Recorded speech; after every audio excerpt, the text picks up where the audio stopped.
그때 이후에 우리가 알아야 될 5가지 핵심 사항 한번 정리해 봤습니다.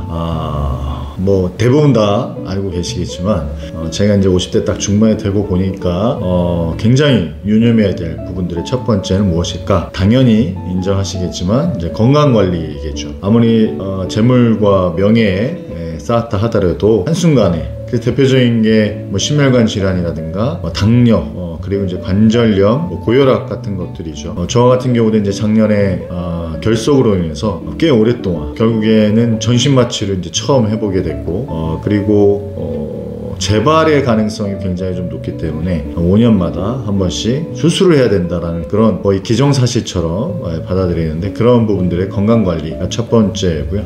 두 번째가 가장 중요한 게 무엇일까라고 생각을 해보면 이제 재무계획입니다. 더불어서 노후에 이제 연금이라든가 이런 부분들이 있을 수 있는데, 이 경제적 안정이라는 경제적 자유에 대한 어떤 20, 30대들의 어떤 부분들도 있어서 경제적인 어떤 이런 부분들의 급한 마음에 굉장히 리스크한 그런 투자들을 하게 됩니다. 대표적인 게 이제 코인에 대한 일정 폰지 사기죠. 피라미드식으로 해서, 그래서 단호하게 말씀을 좀 드리지만 7% 적게 잡으면 5% 이상의 수익을 100% 보장한다? 사실상 지금의 시기에서는, 지금의 저성장 구조에서 대한민국에서는 쉽지 않은, 그래서 너무 많은 수익을 얘기했을 때는 한번 좀 의심해 봐야 된다. 그것들에 대해서, 그래서 은퇴 이후에는 특히나 어떤 개인의 투자 포트폴리오를 구성해야 될 것이다. 한국인의 자산 중에 80에서 적게는 60% 이상이 이제 부동산이겠고, 30%에서 한 40% 정도가 이제 주식, 나머지 5%에서 한 10% 정도가 코인이지 않을까 이렇게 생각을 합니다.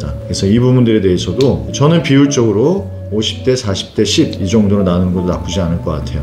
50은 부동산, 주식이 한 30에서 40% 정도, 그 다음에 채권 혹은 뭐 코인 이렇게 넘어갈 수 있는데, 이것들은 이제 개인의 성향에 따라서 좀 달라질 수 있지 않을까 이렇게 생각을 합니다. 세 번째가 디지털 리터러시입니다. 기본적으로 온라인에 대한, 특히나 AI 커뮤니케이션, AI에 대한 빠른, 그래서 지금 같은 경우도 마찬가지지만 챗 GPT라든가 클라우드, 저 같은 경우 이제 블로그를 하고 있는데, 이 블로그에 하나에 200~300명의 유입자에 아주 결정적인 도움을 주는 도구가 AI 도구 중에 리툰이라는 도구가 있습니다. 이 부분을 통해서 내용을 요약하고 그것들을 이제 업로드하는데 굉장한 좀 도움을 주고 있죠. 그래서 디지털 리터러시 관련돼서는 다양한 어떤 책들도 나와 있습니다만, 저는 AI 도구를 좀 상시적으로 반드시 활용하셔라. 그래서 검색 같은 경우에 퍼플렉시티, 대부분의 포탈 개념으로 봤을 때는 챗 GPT겠죠. 그리고 캡컷이라든가 브루라든가 영상에 대한 어떤 이런 부분들을 위해서라도 AI 리터러시 혹은 디지털 리터러시를 반드시 활용하시는 것. 네 번째는 다양한 어떤 복지 제도라든가 어떤 그 사회적인 제도를 좀 활용할 필요가 있을 것 같습니다. 그래서 의료비 지원에 대한 부분이라든가, 그리고 자신의 상황에 맞게끔 지자체에서의 지원해주는 다양한 부분들이 있습니다. 그래서 검색을 통해서도 이 부분들은 충분히 할 수 있는 부분들이니까, 제 생각에는 수시로 어떤 검색이라든가 이런 것들을 통해서 예를 들어서 사회보장에 대한 부분, 복지 지원에 대한 부분들, 이런 부분들을 활용하시면 좋겠다라는 생각이 좀 듭니다. 다섯 번째는 이제 관계에 대한 부분이죠. 사회적 연결에 대한 부분인데, 취미라든가 커뮤니티, 네트워크에 대한 부분입니다. 조심스럽습니다만 저도 이 부분들에 대해서 어찌 보면 많은 수의 친구나 지인 관계들을 유지하는 것도 중요하지만, 깊이 있는 관계들을 2~3명, 그래서 그 관계들을 통해서 좀 더 성숙해 나갈 수 있는 관계들을 지향하는 것들이 가장 중요하지 않을까 이렇게 생각합니다.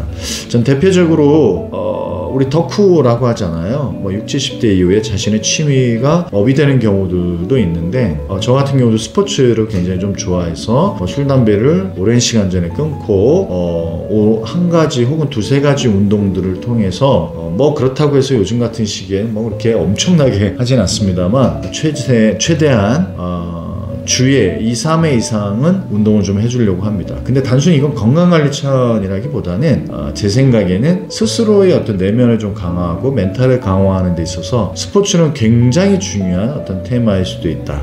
그래서 멘탈 관리적인 측면에서라도 저는 이런 부분들을 반드시 이렇게 한두 가지 정도는 좀 가졌으면 좋겠다라는 말씀을 좀 드리고 싶습니다. 정리하면 첫째, 건강관리에 대한 부분들을 정기적으로 1년에 1, 2이상씩. 두 번째, 너무너무 중요한 부분일 수도 있는데 자본주의를 살아나가는 과정에서의 어떤 재무적인 부분, 금전적인 부분들에 있어서 너무 과한 리스크, 너무 과한 판, 이 부분들. 저도 굉장히 욕심이 많기 때문에 다양한 투자들을 했었습니다만 이제는 국장과 미장, 기본적으로 부동산에 대한 부분에 있어서도 수익형 부동산을 가기 이전에 최소한의 자가, 그리고 수도권과 서울에서도 하나의 지역을 나눠서 너무 많은 부분의 정보들을 가지고 부안해동하기보다는 내가 기본적으로 철학을 갖고 할 수 있는 이 두 가지.